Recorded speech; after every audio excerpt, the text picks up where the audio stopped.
আজ বিশেষ একটি গাছের নয় বন্ধুরা, অরণ্যানীর মধ্যে আমি দাঁড়িয়ে রয়েছি।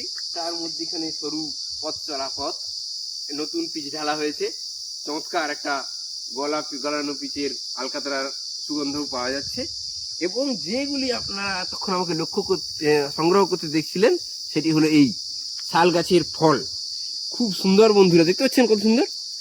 এটি যখন গাছের উপর থেকে পড়ে চরকির মতো পাক খেতে খেতে যখন ভূতলে পতিত হয়, তখন এটি একটি অসাধারণ নৈসর্গিক দৃশ্যের অবতারণা হয়ে থাকে। আমি এখন এই বীজগুলি সংগ্রহ করেছি, তার কারণ এই কতকগুলি বীজ আমি সংগ্রহ করেছি, এগুলি আমি প্রপাগেশনের জন্য, মানে আমি আমার বাড়িতে গিয়ে লাগাবো, এই আশা নিয়ে আমি আমারও গাছেও ঘরেও শাল গাছ হবেই। বন্ধুরা, এর চমৎকার একটি উদ্ভিদ বন্ধুরা। এই কি শাল গাছটির পাতাটি দেখানোর চেষ্টা করবো। এর বিজ্ঞানসম্মত নাম হলো সরিয়া রোবাস্টা।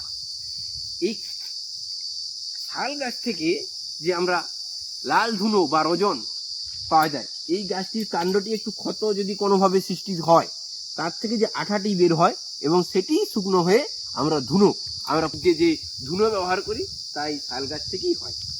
শাল গাছের পাতায় আমরা শাল পাতা আমাদের বিভিন্ন অনুষ্ঠান এবং কাঁচা শাল পাতাতেও যখন খাবার পরিবেশন করা হয়, তা অত্যন্ত সুস্বাদু হয়ে ওঠে। এছাড়া শালের কাঠ থেকে বিভিন্ন ধরনের আসবাবপত্র তো হয়েই থাকে বন্ধুরা। একটা সময় যে আমরা রেলওয়ে যে স্লিপার, এখন তো কংক্রিটের হয়ে গেছে, একটা সময় এই শালের কাঠ থেকেই রেলওয়ে স্লিপার তৈরি হতো।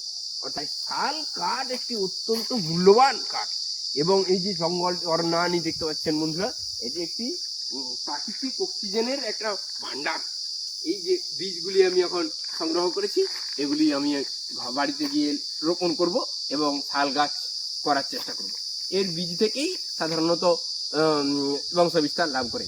এটি একটি পর্ণমোচী বৃক্ষ, অর্থাৎ এটি একটি নির্দিষ্ট সময়ে, অর্থাৎ শীতকালে এর সমস্ত পাতাই ঝরে পড়ে, তারপর আবার নতুন বসন্তে নতুন পাতা, এবং তখন যে ফুল হয়, এবং শালের ফুল যখন আবার তলা বিছিয়ে গাছের তলায় পড়ে থাকে, সেটিও একটি নৈসর্গিক দৃশ্যের অবতারণা করে।